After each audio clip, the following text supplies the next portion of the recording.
Hi friends, இது Sandhya healthy cooking channel. இன்றைக்கி இது பார்த்தீங்கன்னா செவ்வாய்க்கிழமை காலையிலேருந்து நைட்டு வரைக்கும் கொஞ்சம் கொஞ்சம் எல்லாமே வீடியோஸ் வந்து எடுத்திருக்கேன். இந்த சப்பாத்தி பார்த்தீங்கன்னா நான் வந்து எவ்வளோ சாஃப்டாக செய்யலாம் அப்படிங்கிறத ஒரு ஷார்ட்ஸில் வந்து அப்லோட் பண்ணியிருக்கேன். காலையிலே இந்த மாதிரி வந்து நம்ம மாவு பிசைஞ்சு சப்பாத்தி செஞ்சோம் அப்படின்னா சாயந்தரம் வரைக்குமே அது வந்து நல்லா சாஃப்டாக தான் இருக்கும், நல்லா லேயராக கிடைக்கும். அந்த வீடியோ வந்து ஷார்ட்ஸ் அப்லோட் பண்ணியிருக்கேன்.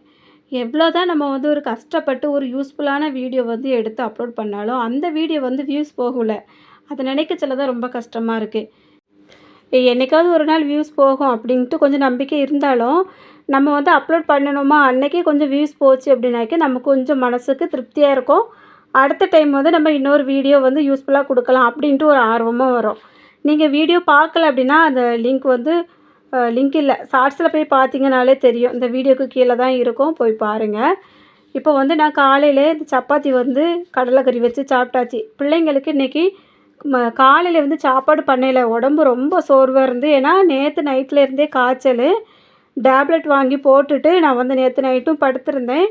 காலையிலையும் கொஞ்சம் சோர்வாக தான் இருந்தது. அதனால் நான் வந்து கடலைக்கறி வச்சுட்டு சப்பாத்திக்கு வந்து கொஞ்சம் மாவு பிசைஞ்சிட்டேன். கொஞ்சம் சப்பாத்தி செஞ்சிட்ருந்தேன், அப்புறமா கொஞ்சம் கை வலிக்கிற மாதிரி இருந்தது. அதனால் மகளை வந்து சப்பாத்தி வந்து செஞ்சு கொடுத்துருமா அப்படின்னு அவள் செஞ்சு தந்துட்டா. அழகாக செய்வா, பரவாயில்ல.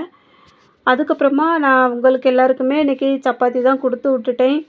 சோறு வைக்கணும் அப்படின்ட்டு போய் பார்த்தேன். இன்றைக்கி ஒரு சின்ன பிரச்சனை, அரிசி சுத்தமாக காலி ஆகிட்டு நான் வாங்கி வைக்க மறந்துட்டேன்.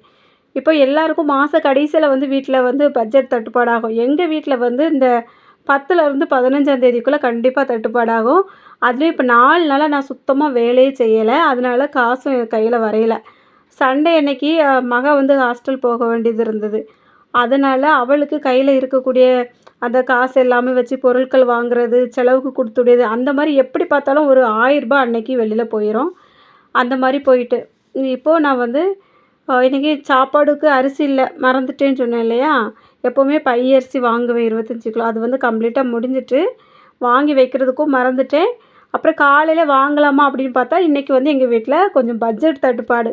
அதனால் பிள்ளைங்கிட்ட சொன்னேன், சப்பாத்தி செஞ்சு கொடுத்துருங்க. நாங்கள் சப்பாத்தி செஞ்சு கொடுத்துட்டு அது வந்து அவங்களுக்கு மதியத்துக்கும் கொடுத்து விட்டாச்சு. நான் அதுக்கப்புறமா ஒரு கப்பு காஃபி வந்து சூடு பண்ணி குடிச்சிட்டு நான் என்ன பண்ணேன்னா, மாத்திரை இருந்தது பாருங்க, காய்ச்சலுக்கு மெடிக்கலில் வாங்கின மாத்திரை, காய்ச்சல் ஜலதோஷத்துக்கு. அதை வந்து போட்டுட்டு நல்லா பாய் போட்டு கொஞ்சம் நேரம் தூங்கிட்டேன். ஒரு 10:30க்கு படுத்துருப்பேன். எப்போ தூக்கம் வந்ததுனே தெரியல, நல்ல ஒரு தூக்கம். 12 மணிக்கு ஒரு கஸ்டமர் வந்து தட்டி எழுப்பி விட்டுட்டு போயிட்டாங்க. இப்படி தான் நடக்கும். நல்லா அசந்து என்னைக்கு தூங்கியோமோ அன்னைக்கு வந்து ஒருத்தர் எப்படியாவது எழுப்பி விட்டுட்டு போவாங்க. அதுக்கப்புறமா கொஞ்ச நேரமாக நான் வந்து சும்மாவே உட்காந்துருந்தேன்னா தூக்கமும் வரையில. நல்லா தூங்கிட்டு இருந்த டைமில் எழுப்பி விட்டுட்டு போயிட்டாங்கல்ல, உடம்பெல்லாம் ஒரு மாதிரி இருந்தது. அதனால் கொஞ்சம் நேரம் ரெஸ்ட் எடுத்துட்டு அதுக்கப்புறம் மதியம் தான் நமக்கு வயிறு பசிக்கும் இல்லையா. மறுபடியும் நான் என்ன பண்ணேன் அப்படின்னா, கோதுமை மாவில் தோசை மட்டும் ஊற்றி கடலைக்கறி இருந்து வச்சு சாப்பிட்டுட்டு அதுக்கப்புறமா கொஞ்சம் நேரம் உட்காந்து நம்ம ஃபோனை வந்து பார்த்துட்டே இருந்தேன். வீடியோக்கள் வந்து எடிட் பண்ண வேண்டியது அப்படி இப்படின்ட்டு இருந்து, அதனால் அதை பார்த்துட்டு இருந்தேன். அப்புறம் திடீர்னு மழை. என்னடா இது சவுண்டு கேட்குது அப்படின்ட்டு மாடியில் போய் பார்த்தேன். நல்லா மழை பெஞ்சிட்ருந்து. கொஞ்சம் நேரம் தான் பெஞ்சுது. இருந்தாலும் அந்த தண்ணியை பார்த்தீங்களா எவ்வளோ வேஸ்ட்டாக போகுது. இப்போது வந்து ரொம்ப நாளாகவே எனக்கு இந்த கை வலியில் தண்ணி எடுக்கவே ரொம்ப கஷ்டமாக இருக்குது. குடத்துல தண்ணி எடுத்து வெளியில் இருந்து வீட்டுக்குள்ளே கொண்டு ஊற்றுனா தான் அதுக்கப்புறம் நம்ம மோட்ரு போட்டு டேங்கில் ஏற்றுற மாதிரி இருக்கும். வலது கை வந்து வெயிட் எதுவுமே தூக்க முடியலை. அதனால ரொம்ப கஷ்டமாக தான் இருந்துகிட்ருக்கு. அப்போ நான் பார்த்து இந்த தண்ணியெல்லாம் வேஸ்ட் ஆகுதே அப்படின்ட்டு 2, 3 பக்கெட் எல்லாம் எடுத்து வச்சுட்டேன். ஒருவேளை அந்த 3 பக்கெட்டில் நிறைஞ்சதுன்னு அப்படின்னா 3 குடம் தண்ணி வந்துடும். நமக்கு ஒரு துணி துவைக்கிறதுக்கு கூட யூஸ்ஃபுல்லாக இருக்கும் அப்படின்ட்டு வச்சாச்சு. முன்னாடிலாம் அந்த மாதிரி மழை தண்ணியெல்லாம் வந்தது அப்படின்னா வேஸ்ட் ஆக்கவே மாட்டேன். உடனே வந்து துணியிலெல்லாம் அள்ளி போட்டு அந்த இடத்துல இருந்து சோப்பு போட்டு அலசி அழகாக எடுத்து காய போட்டுருவேன். இப்போ வந்து துணி துவைக்கிறதும் இல்லை, கைக்கு வந்து ரொம்ப வேலை கொடுக்கவே முடியலை. இப்போவும் கை வலிக்கும் மாத்திரை எடுத்துகிட்டு தான் இருக்கேன். இன்னும் வந்து வேறு டாக்டர் வந்து பார்க்க வேண்டியது இருக்குது. கொஞ்சம் இந்த வீட்டில் பைசா பிரச்சனைகள் வந்து அதிகமாக இருக்குது. அதனால தான் போகிறதுக்கு இன்னும் டைம் வந்து கிடைக்கல. ஏன்னா நம்ம வந்து ஒரு குறிப்பிட்ட அமௌண்ட் வந்து கொண்டுட்டு போனால் தான் அந்த இடத்த வந்து நம்ம சமாளிச்சுட்டு வெளியே வர முடியும். அதனால நான் வந்து வீட்டுக்காரருக்கு இன்னும் சேலரி வரல, வந்ததுக்கப்புறம் நம்ம போய்க்கிடலாம் அப்படின்னுட்டு இருக்கேன்.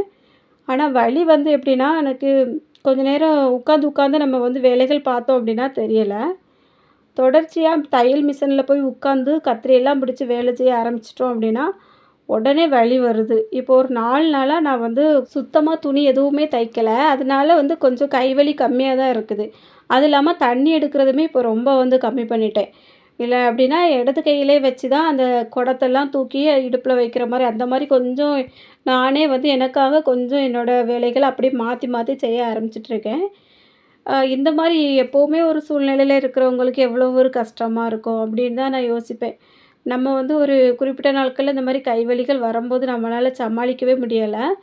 ஒருவேளை ஒரு கை உடைஞ்சாலோ, இல்ல ஏதாவது ஆப்ரேஷன் அந்த மாரி ஏதோ வந்துட்டாலும், நம்ம வந்து மாசக்கணக்குல அந்த ரெஸ்ட் எடுக்கிற மாரி இருக்கும் இல்லையா? அப்போ எவ்வளோ ஒரு வேதனையா இருக்கும். ஏன்னா வீட்ல கிச்சன்ல கூட ரொம்ப வேலைலாம் செய்யவே முடியாது. அந்த மாரி ஒரு சூழ்நிலைகள் வந்து வந்துரும். அதனால அதையும் யோசிச்சுட்டு, கடவுள் நமக்கு அந்த அளவுக்கு ஒரு பிரச்சனைய கொண்டு விடாம இருந்தா நல்லாயிருக்கும் அப்படின்னு தான் நமக்கு வந்து மனசுல தோணும்.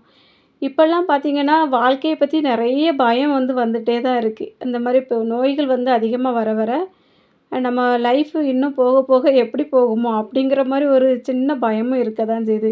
எல்லாருக்கும் உள்ளது தானே! நான் வந்து இந்த வேலை செய்ய ஆரம்பிக்கிறதுக்கு முன்னாடி ரொம்பவே வாழ்க்கையில கஷ்டப்பட்டுருக்கேன். அதனால இப்போ இந்த வேலைகள் செய்ய ஆரம்பிச்ச பிறகு பரவால்ல, நம்ம லைஃப் வந்து ஓரளவுக்கு நல்லா போயிட்டுருக்கு. அப்படின்னு நினைக்கிற டைம்ல இந்த மாரி பிரச்சனைகள் எல்லாம் வரும்போது, மனசு ரொம்ப கஷ்டமா தான் இருக்கு. பாதி நேரத்தில வந்து யார்கிட்டயாவது சொல்லி கொஞ்சம் ஆறுதல் வந்து கிடைச்சாலும், ஒரு சில நேரங்கள்ல யார்கிட்டயாவது சொல்லி இன்னுமே கொஞ்சம் கஷ்டமாகுற மாரி ஒரு சூழ்நிலையும் வருது. அதனாலேயே நான் வந்து யார்கிட்டயும் சொல்றதும் இல்ல. என் பாட்டுக்கு வீட்டுக்குள்ளேயே இருந்து, நானே யோசிப்பேன் கொஞ்ச நேரம். ஏன் இப்படி இருக்குது? ஏன் இப்படி இருக்கு? அப்படின்ட்டு. அப்பப்போ நம்ம வேலைகள கொஞ்சம் மாத்திக்கலாமா? செய்யலாமா? செய்ய வேண்டாமா? அப்படிலாம் யோசிச்சுக்கிட்டு, எனக்குள்ளேயே போட்டு நல்லா குழப்பிட்டு, நானே உட்காந்துருந்து அழுவேன். அப்புறம் நானே தைரியமாகிக்கிடுவேன். இப்படிதாங்க லைஃப் போயிட்டு இருக்கு. இப்ப நைட்டு சாப்பாடுலாம் செஞ்சு சாப்பிட்டதுக்கப்புறமா ஒரு ப்ளவுஸ் வந்து கட் பண்ணி எடுத்து வைக்க வேண்டியது இருந்தது. நைட்டே தச்சா தான் காலையிலே குடுக்க முடியும். இருந்தாலும் எனக்கு தைக்கிற மாரி ஐடியா இல்ல. அதனால ஒரு 10:30க்கு போல கட் பண்ணி எடுத்து வச்சுட்டேன். காலையிலே ஒரு 5 மணிக்கெல்லாம் எந்திரிச்சோம் அப்படின்னா, அழகா தச்சு குடுத்துறலாம். சாப்பாடு பண்ண கொஞ்சம் கஷ்டமா இருக்கும். பிள்ளைங்க கிட்ட சொன்னா கொஞ்சம் ஹெல்ப் பண்ணிருவாங்க. அதனால ஒரு நம்பிக்கையில கட் பண்ணி எடுத்து வச்சாச்சு. அவ்வளோதாங்க. இன்னைக்கு இந்த வீடியோ வந்து காலையிலேருந்து நைட்டு வரைக்கும் நான் என்னெல்லாம் வேலைகள் பார்த்தேன் அப்படிங்கிறத சிம்பிளா குடுத்துருக்கேன். வீடியோ பிடிச்சிருக்கவனுக்கே பிடிச்சிருந்தா மறக்காம ஒரு லைக் பண்ணிவிட்டு, நீங்க இன்னும் நம்ம சேனலை சப்ஸ்கிரைப் பண்ணலன்னா சப்ஸ்கிரைப் பண்ணிக்கோங்க. அப்படியே பக்கத்தில இருக்க பெல் பட்டனை ஆன் பண்ணிட்டீங்கன்னா, நான் அடுத்தடுத்து அப்லோட் பண்ணக்கூடிய வீடியோஸ் எல்லாமே தொடர்ந்து உங்களுக்கு நோட்டிஃபிகேஷன்ல வரும். மிஸ் பண்ணாம எல்லா வீடியோஸையும் பார்க்கலாம்.